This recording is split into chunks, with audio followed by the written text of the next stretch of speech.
Three Americans have traveled from their own backyard of the Rocky Mountains to the distant Tibetan plateau in hopes of fulfilling what some have called an overly ambitious dream. With a team of Kazakhs, they will attempt to summit their first ever 8,000-meter peak. Facing harsh conditions, they will try to further beat the odds by attempting to become the first North Americans to ski from the death zone.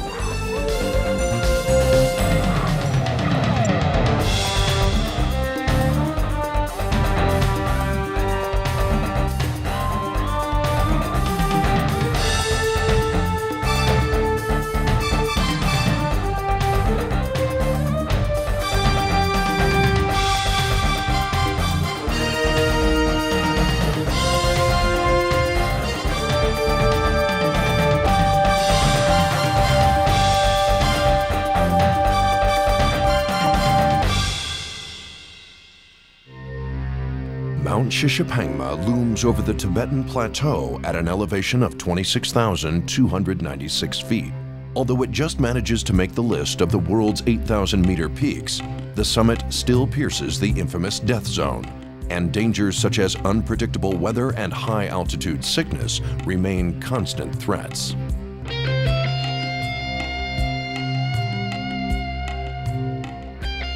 Shishapangma's allure lies in its accessibility and mostly non-technical terrain. The numbers of climbers that visit Shishapangma pales in comparison to other well-known mountains, such as Everest and K2. Despite this, the mountain has proven to be a formidable peak, and some of the best have lost their lives on this sacred mountain.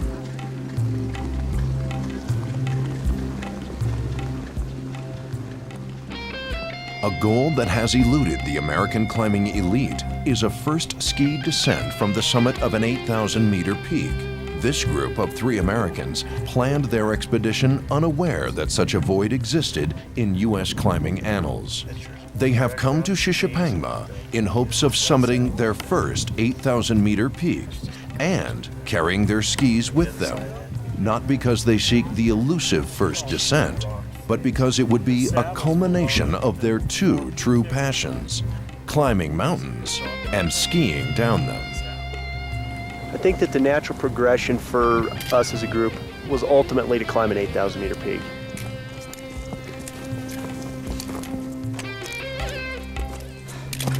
The Americans will share their ambitious goal with a trio of Kazakhs they befriended. Although a language barrier exists, they all share a common drive and determination. The fall of communism left newly independent states such as Kazakhstan without budgets for once government-sponsored climbers. Were it not for the fundraising efforts of their former Cold War adversaries, the Kazakhs might never have had such an opportunity of fulfilling their own dreams of climbing one of the world's highest mountains.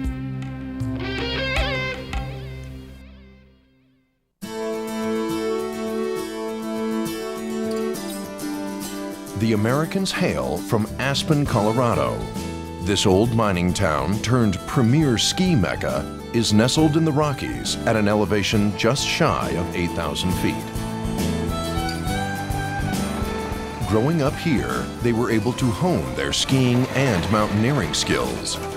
The surrounding Elk Mountain Range, with its 14,000-foot peaks, served as their playground. Steve Merault and his brother Mike still call it home and make their livelihood here, not as professional sponsored climbers, but as working class boys in a town of the super rich.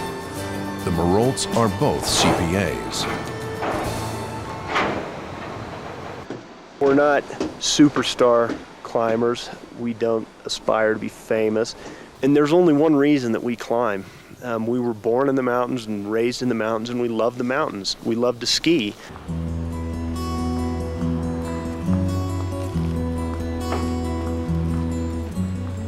The unique aspect of this team is that Steve and Mike are not only brothers, but are also twins, and twins that share an equal passion for climbing and skiing. There's a whole aspect of being a twin, and being a twin, I've had an interest in looking into it, the whole intuition thing. There's a unspoken word. I mean, I know exactly what he's thinking. I know when he's at his threshold. I know when he's feeling good, and vice versa. From a very young age, we did everything together. We played baseball together, we ski raced together, we ice climbed together, we climbed the big mountains together. I've never gone to a big mountain without Steve. Last year, the twins traveled to the Pamir range of Kazakhstan to climb Peak Lenin.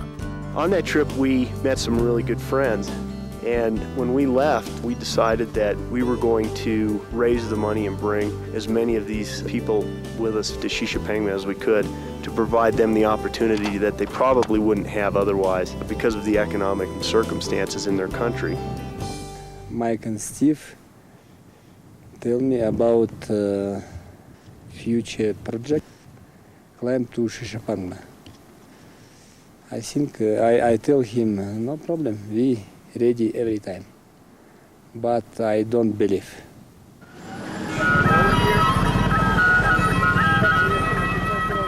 The two teams are reunited in Kathmandu, Nepal. Although it has been nearly a year since they have seen each other, they quickly fortify old bonds with mutual anticipation and excitement. With everyone together, it was just great. We felt like a team and we were ready to go.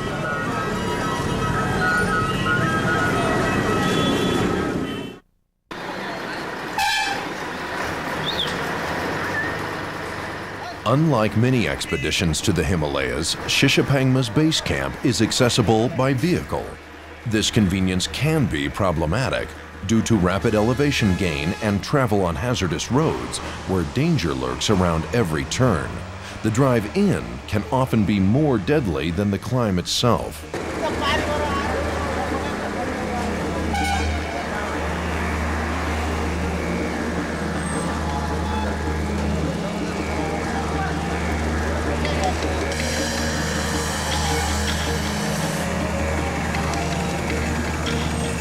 Why don't we tow this guy away and let everybody go?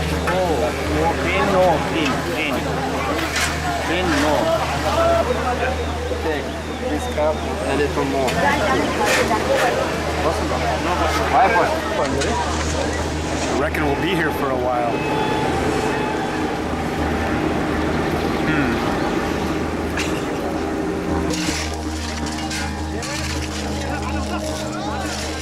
It would be neat if you had this mountain in Colorado and you didn't have to go through all the third world nonsense, all the dysentery and all the terrible traveling logistics and all that stuff to get to it. I mean, I'm a climber. I mean, it's fun and it's interesting, but after you do it 10 times, it gets a little old.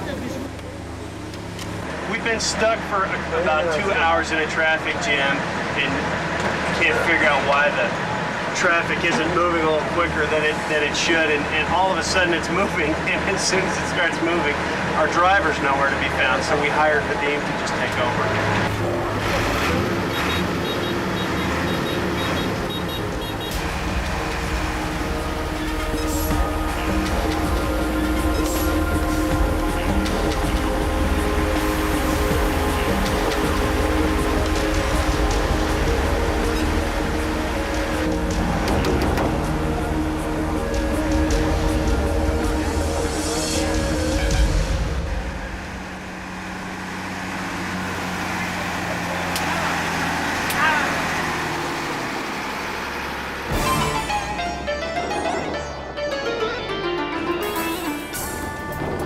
At the Chinese border, the team trades in their bus for four-wheel drives.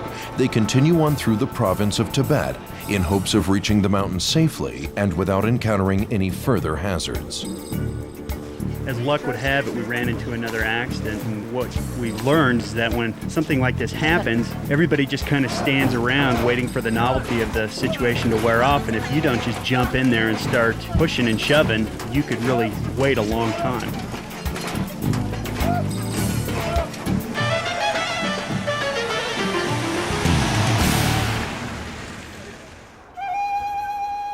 Tibet is a land, like many in today's world, that struggles to maintain a balance between the encroachment of the 21st century and holding on to its rich traditions and deep spiritual culture.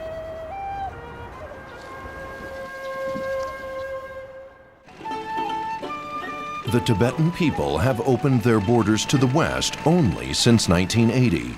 This once isolated nation is now a gateway through which climbers and explorers pass as they head off in search of fulfilling their destinies in the Himalayas. As the expedition reaches base camp, they get their first views of the snowy peak. Among the world's highest peaks, Shishapangma stands alone, entirely in Tibet. Its name translates to above the grassy plain. Anxious to get out from behind the wheel, the members will face future uncertainties on their own terms. It's hard to find people that want to put themselves through this kind of pain and suffering, because it is pain and suffering. You know, you're not generally eating very good food. You're generally always sick with something. It's hard work. You get up every day in the cold air. It's not fun being at altitude. It hurts. But we get a lot of satisfaction out of each other. And Mike, Jimmy, and I have been very fortunate, because there are a lot of people out there saying that they want to do this, and the only thing that prevents them from doing it is finding other people that want to do it. You guys want to get going, I'm going to hang back here and make sure all the loads get on the act. Okay. See you in a couple hours. Yeah, sounds good, man. Yeah. Have a nice hike. Yeah. Okay. Hey, Mike, keep your radio on. Radio's on. Okay. All right, man. Okay. Later, dude. Have a good one. See ya.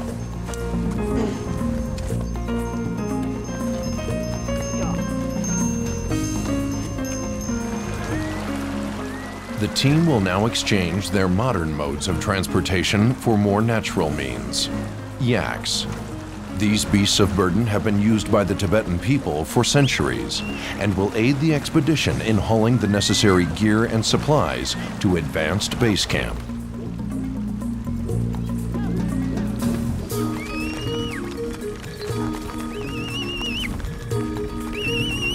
The trek to advanced base camp is 15 miles and an altitude gain of 2,000 feet. The group will make the trip in about 6 hours. This rock field will serve as their home for the next month.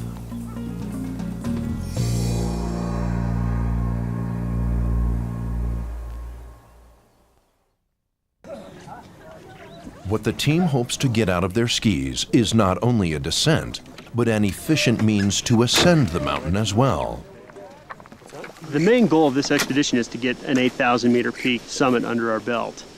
Skiing from 8,000 meters is definitely a long shot. On a route like Shishapangma, however, skis may very well serve a purpose in making the climb a lot more doable. The climbers are driven by pure heart and determination. It's been a dream of mine since probably 8th grade to climb an 8,000 meter peak. Right now I don't have any hopes or aspirations to stand on top of Everest or anything like that.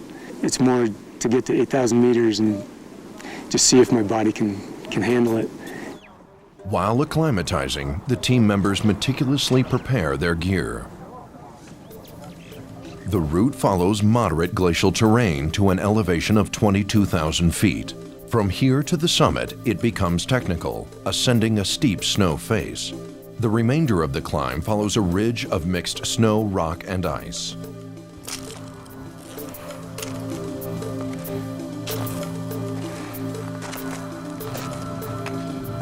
This team is one of the most prepared teams I've ever climbed with. I know that the Kazakhs have been training very hard and doing a lot of climbs. As far as Steve, Jimmy, and I, we have spent the entire winter concentrating on training and climbing as much as we possibly can, and so we're very, very prepared.